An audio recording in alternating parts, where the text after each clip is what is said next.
I was just watching one of my old messages that I preached at a youth service. Actually, I saw a couple of them on an old hard drive of mine, and I was listening to it, and I was like, "This is some good stuff." I was telling these young people, and I was thinking about some of the references I made and things I were talking about. And there's one particular message I was talking about the lordship of Christ and allowing Jesus to be Lord. And I said sometimes we want to put Christ on like a garment, like an outfit. We put him on, but then when it's convenient, but then we don't want to wear Christ, we take him off. And so I said a lot of times we take him off because we want to go somewhere and do something, like we go to a party. I reference young people going to certain parties. I said you shouldn't want to go to any party that Christ is not invited. If you got to leave Christ at home, you probably shouldn't be there. And the reason you do that is because it's not comfortable seeing Christ when you dance in a certain way and shaking your dunk or whatever reference I made to. And I was talking about basically being in the flesh and not being submitted to Christ and letting the Lord guide you. It's really about lordship. I talk to young people about the music they listen to, and I used to say it's really not about the music. It's really about, are you going to let God be the Lord of your life? He tells you what to listen to. He tells you how you are to conduct yourself. And so if he's really Lord, and you're honest enough to say, okay, would the Lord want you listening to this? And if the answer is no, then he's not Lord if you're not obeying him. So that's the point I was making. And I, made some references and talked about, the parties they go to. And I made a reference to Usher, and he had a song talking about making love in his club and all this stuff, and a very sexual stuff. And, probably not a good idea for young people who are trying to walk in purity and trying to honor the Lord and glorify him in their decisions and things like that. Shouldn't be listening to it. And I was making a point, making it like, okay, if he's really Lord, that's what it's really about. It comes down to not so much the music and these things, but it's about letting the Lord be the Lord of your life. And I thought about that, and I said, well, that message is still relevant. That message is good. But as adults, do we let the Lord be the Lord of our life? I mean, yeah, young people should watch where they go and what they listen to and how they surf on the internet and certain things. But I have to ask myself, am I denying my flesh when it comes to certain things I want to do? I was convicted by my own preaching as a younger man, talking to the youth then, but I also had to put it back on me and say, am I doing things that God is displeased with? Am I letting him be Lord over the decisions that I make? So when I'm online, and I'll give you an example, I thought about when is the last time I just denied my flesh. And I'm thinking about times where I'm on my phone, I'm looking at something, and a comedian comes on and he's cussing and he's telling these funny jokes, and I want to get to the punchline and then I hear the Holy Spirit say, cut that off. But I'm an adult and I can handle this, but it's still sowing ungodliness and it's sowing to my flesh. And just like I speak to those young people, the message is still for us as older, seasoned, mature Christians. Well, I can handle it because I in my word, I read my word this morning, and I pray, and I know the difference between right and wrong because I'm an adult. But really, right is doing things righteously, doing things that God wants you to do. And so here's where I'm going, right? Let me just go there for a second. So people made a big fuss about the Usher and Chris Brown concert that just happened. And I saw a lot of people going to the concert, and listen, I'm not knocking anybody. I didn't go, didn't care to go, and I think Usher and Chris Brown are talented. But here's the point. Here's what I'm going to make. When I listening to my message and I was preaching to the young people about Usher and just talking about his songs, some of the contents, and one of the songs he has talking about, I want to get at me bad girl and all this stuff he's saying. And then like when you listen to the lyrics, you're like, man, that's not good. I don't want my kids listening to that. And I thought about all the people who rushed to go to the Usher and Chris Brown concert, who put themselves in an environment where there's a lot of sexual sin and temptation going on. And yeah, you're not going to go home with Usher. You're not going to go home with Chris Brown. I mean, some girl may get pulled up and Usher may feed them cherries and it's entertainment. Ha, ha, ha, we laugh. But really, it's a debaucherous environment. And the reason I say that is because I was at an event the Saturday, and I'll make this quick. And I was at an event where people were dressed in tuxedos and they were dressed nice, and I was taking photographs there. But around the corner from where I was at, they had a comedy show going on. And just the girls walking down the street, I was like, oh my goodness, look what they got on. And I was thinking to myself, dang, I mean, if you were all this flesh walking, you know, I would just think it would be not a good environment to take, if you're a young lady, to take your husband or boyfriend in front of all this scantily clad women who come to these shows like this.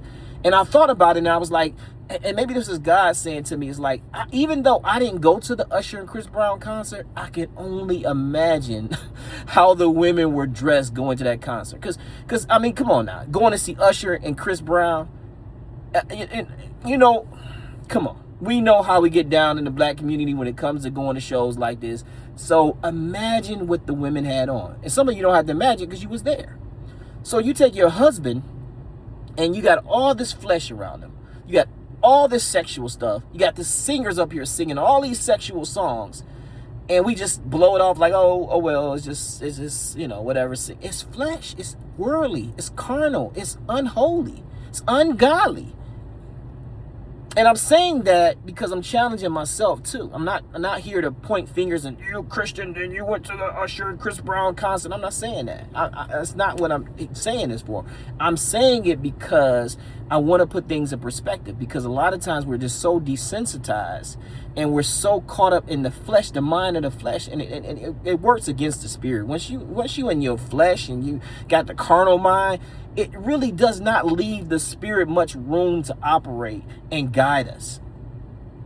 And so I said all that to say, if you went to the Usher and Chris Brown concert, did God want you to go? Or did you go because your flesh wanted you to go?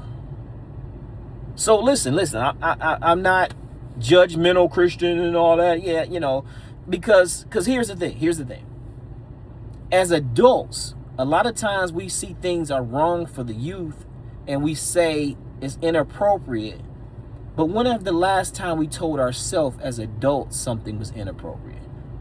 A movie we watched, a song we listened to, a comedian we laughed at, a show we went to, a party, a get together where there was things that were going on around us that we weren't agree with, that was actually messing up our witness. You know, how could we be comfortable in these environments where sin is being glorified? And if we are, it shows how desensitized we are. And I think God is calling us back to a level of holiness. And I know that becomes a bad word because people don't want to, you know, they don't want to be unrelatable Christians. I want to be able to have these conversations. I mean, you go to work and you can talk to your coworkers about how you enjoyed the Chris Brown and Usher concert and the movie, this, that, and the other. Even though it was an R-rated movie with a lot of sex scenes and violence and explicit language, you were talking about how great it was and you can relate to your coworkers. And that's a good thing, right? And so they see you as just like them. But should that be the case? Should you be like the world so much that the world does not notice a difference? Well, yeah, I don't do what they talk about in the song. I don't do what they do in the movie. And so the question is, do you do what they did in the Bible? The ones who were called righteous. Daniel had an excellent spirit, and Daniel prayed. He was a man of prayer. And if we would pray about things before we just go and drop some money and buy some tickets so we can have a good time, because guess what? Yeah, you may have had a good time and enjoyed yourself, but that's a problem. If we can enjoy ourselves out of the will of God, if we're called not to be of the world, live in the world but not of the world, because worldliness is still a sin. What does it mean to be worldly? Well, people have different definitions, but if what you're doing is not glorifying God, and it is what the world is getting excited about, and the world is celebrating, the world that doesn't know God, that doesn't really want to follow God, and they're just getting excited about these things, and you could tell by they dress worldly, very sexual, They talk worldly, very, corrupt language and speech. They dance worldly, very sexually provocative and just, So all those things are of the world. People who are part of the world system that's really leaving God out of their operation. And that's the biggest problem I see, is when we leave God out of our decisions. And we say, you know what, God don't have a problem with me going and having a good time. We justify, we minimize, we twist, and we start to develop a theology or an understanding of God, that God is okay with our disobedience and our sin. Sin is sin. Worldliness is still a sin. Carnality is still sin. So we're in the world, but we're not of the world. We don't get excited about the things the world does, or we shouldn't be caught up in worldly things. At one time, there was some people who say, well, you shouldn't listen to any secular music. And I'm not one of those people that say you can't listen to any secular music. But I am one of those people that says we can go too far and just put no restrictions on secular music, entertainment, movies that we watch or listen to. Any TV show goes for some of us. Oh, binge watch any and everything just because it's entertaining. Even though they have characters in that show that are just really should grieve our spirit. How they portray, what they promote. And we have a society now that just really has lost its sensitivity. And the Bible talks about that. Losing sensitivity is a bad thing. When people say something doesn't affect them, I used to tell the young people this all the time. When you say something doesn't affect you, like, oh, it doesn't affect me, that's the problem. You have been so desensitized to it that you don't even blush when you see a naked body. When you hear all these curse words, it doesn't even cause you to just, oh, I shouldn't be listening to this. You just laughing at things that you shouldn't laugh at. Be careful. There's a problem with that.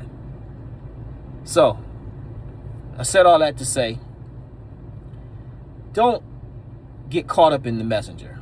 I'm just trying to be a vessel, trying to share a message. And if you find that, there are things that I need, because I need to look inside, and, this message is being shared with other people, but it's also being shared with myself to remind me that I should have certain standards and I should have certain principles I operate by.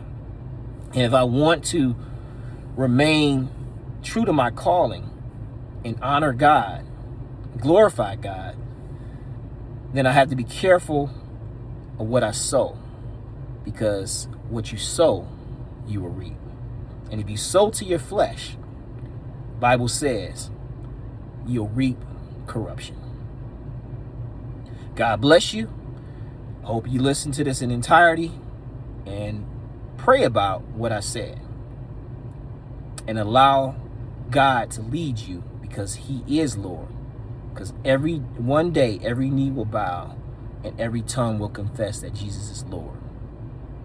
So why not allow yourself to bow your knee to him now and make sure that he is the Lord of your life.